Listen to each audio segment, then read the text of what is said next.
ये चीजें बहुत इंपॉर्टेंट है कि ये मत सोचो कि एलोपैथी की जरूरत नहीं है सबकी जरूरत है, होम्योपैथी की भी जरूरत है।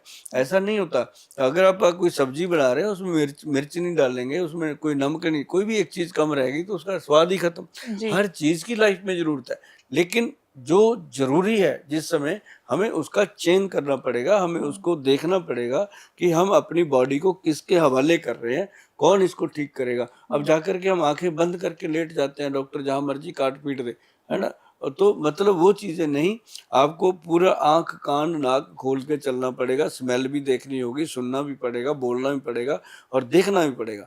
तो उसके साथ अगर पेशेंट चलते हैं जो आयुर्वेद के साथ चलते हैं तो वो कभी भी ये नहीं होता कि रिवर्स हो जाए कोई चीजें, तो वो काफी हद तक कंट्रोल। आपका स्लो थोड़ा सा असर करेगा पर परमानेंट इलाज करेगा। स्लो कुछ नहीं है मैडम। अभी आपको एक चीज बताता हूँ, मान लो हाथ पे कट लग गया जी, बड़ी सिंपल चीज है, घरों में अक्सर होता रहता है, लेडीज सब्जी बनाती है, कुछ भी चाकू लग गया, छोटा मोटा कट लग गया, तो ब्लीडिंग इतनी तेज हो जाती है, पानी में डालो, बर्फ में डालो, घिस लो पिस लो, चलती रहती है, रुकती नहीं। सिंपल, मैं कहता हूँ हर घर में ये चीज होनी चाहिए। एक फटकड़ी का पाउडर, एक हल्दी तो चलो होती है, फटकड़ी और हल्दी को मिक्स करो, ऐसे एक एक चम्मच मिला के उस पे ऊपर लगा दो जी। उसके बाद एक ड्रॉप भी ब्लड नहीं आता। इससे फास्ट क्या हो सकता है?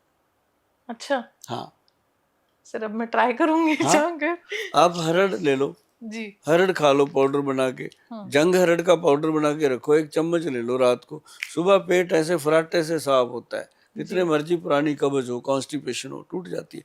तो आयुर्वेद अब वो नहीं रहा, अब तो आयुर्वेद बहुत आगे चला गया। अब जैसे ही आयुष डिपार्टमेंट आया तो एक एक औषध जो है हमारी वो लैब टेस्ट होती है। अब ये नहीं है कि च्यवनप्राश में क्या डाला पता ही नहीं है, पहले नहीं पता लगता था, अब तो सीधा लैब में जाओ, टेस्ट हो जाता है कि ये इसमें ये डाला है तो डाला है।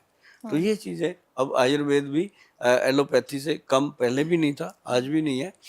तो आज एक चीज जरूर है कि आयुर्वेद भी मॉडर्न हो गया है, और हमारे पास जो प्रोडक्ट बनते हैं उसमें हम बनाते हैं सिद्ध योग। पहले पहले वैद्य बनाते थे सिद्ध योग, जो पुराने हुआ पुरातन। तो उसमें से अभी कुछ वैद्य बचे हुए हैं देश में, जिनमें से एक वैद्य जी हैं डॉक्टर अनिल कुमार जी, हमारे साथ काम करते हैं, सॉरी पास नहीं, साथ काम करते हैं। तो वो सिद्ध योग पे काम करते हैं मैडम। उनकी कभी चप्पल साबित नहीं होती, कभी पजामा साफ नहीं होता, कभी शर्ट साफ नहीं होती, कई कई दिन तो उनको नहाए निकल जाते हैं। उनका दिमाग 24 घंटे इसी पे लगा रहता है। मतलब वो सोते भी पता है कैसे, ऐसे ही बस, मतलब फिर उठ के लगेंगे वो। मतलब अगर उन्होंने त्रिफला पाउडर बनाना है ना तो 10 किलो में से 1 किलो एक्सट्रैक्ट निकालना है, 9 किलो वेस्ट करके जब तक वो आंख के सामने डस्टबिन में डाल नहीं देते तब तक उनको चैन नहीं आता कि ये दोबारा कोई यूज ना कर ले।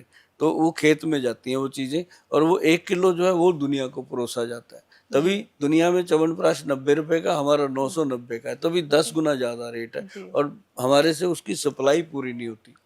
अच्छा हाँ सर, मैं बहुत ज्यादा समय नहीं लूंगी आपका, पर मेरा आखिरी सवाल जो है वो काफी पेचीदा भी है और उसका जवाब बहुत सारे लोग ढूंढ रहे हैं जी। कि ये जो घुटनों का दर्द है ये पूरे देश की समस्या है, और आप देखेंगे तो नी रिप्लेसमेंट का नंबर बहुत बढ़ता जा रहा है। तो इसका क्या इलाज हो सकता है? और अच्छा, एक प्रॉब्लम ये भी होती है सर कि अब डॉक्टर कह देता है किसी को वेट लॉस है, आप भागो एक्सरसाइज करो, अब उसका वेट ज्यादा है, घुटने में भी दर्द है, तो वो फिर क्या करे, उसके लिए क्या इलाज है? देखो, एक तो होता है बिल्कुल पतला आदमी, घुटना तो उसका भी दुख रहा है, एक मोटा है उसका भी दुख रहा है, उससे ज्यादा फैट से लिंक नहीं होता, लेकिन उसको टाल दिया जाता है कि अभी वेट बहुत ज्यादा है, वेट कम कर लो। बेचारा वेट कम करने के चक्कर में घूमने लगता तो है कम कैसे करे? जिसके दर्द है वो हाँ, एक्सरसाइज कैसे करेगा? नहीं कर सकता। क्योंकि एक चीज मैं बताऊं, जो घुटनों में दर्द है, और नॉर्मल एक चलन हो गया कि आप अगर किसी को, आप भी खुद भी किसी को कह दो आज घुटना थोड़ा साथ नहीं दे रहा, इतनी बात बोलनी, वो कहेगा आपके ग्रीस खत्म हो गया मैडम। हाँ सर, वो एक इंजेक्शन भी चल गया है आजकल कि वो ग्रीस खत्म हो गए, साइनोबियल फ्लूइड शायद बोलते हैं, तो वो इंजेक्शन लिया और आजकल हाइलुरोनिक एसिड का इंजेक्शन उसमें डाल दिया जाता है तो वो उधर फ्लूइड आ गया, काफी एडवांसमेंट आ गया है। वो 2-3 महीने में वो बेचारा वो भी थक जाता है, फिर घुटना वहीं का वहीं आ जाता है। तो इसके लिए आयुर्वेद में शुरू से ही फ्लूइड था।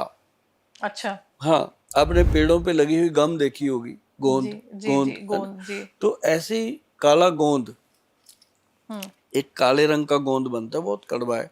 वो गोंद जो है उसका एक्सट्रैक्ट लिया गया मैडम। जी दुनिया उसको पहले बेचती थी, पंसारी लोग बेचते थे, वो रॉ मटेरियल में बेचते थे, रॉ। जी जी तो हमारे वैद्य जी हैं उन, वो तो पूरी कड़ी मेहनत वाली, तो उन्होंने उसको एक्सट्रैक्ट लेके कैप्सूल में कन्वर्ट कर दिया अच्छा और उसके साथ मिला दिया जटामांसी, एक जटाओं जैसी जड़ी बूटी होती हाँ है। जटामासी मैंने हाँ, देखी है सर देखिए ना, हाँ तो वो जटामांसी मिला के उसका पाउडर बना के उसको कैप्सूल में फिल कर दिया।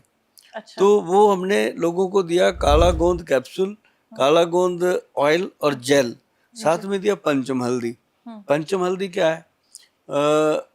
5 हल्दियों का मिश्रण है, घर पे बन जाती है, आप बनवाना घर पे, जी मजा आता है उसको बना के खाने में। आप अच्छा जीवन भर थकेंगे नहीं मैडम, कभी भी बैक पेन, जॉइंट पेन, घुटनों का दर्द नहीं होगा, अभी से शुरू कर लोगे। हल्दी सिर्फ पानी में डाल के पिया करें? ऐसे 2 चुटकी 1 कप पानी पर में सर डाल, ये तो वो जो बुखार बुखार हो जाता है तो रात को कहते हैं हल्दी वाला दूध पी लो ठीक हो हाँ जाए। ठीक हो जाता है, कोल्ड कफ सब ठीक तो हो ये जाता तो बीमारी के टाइम लेनी चाहिए ना है। कि अरे नहीं रोज नहीं, लेना चाहिए? ये आयुर्वेद का यही तो है, इसको मेंटेन करो बॉडी को।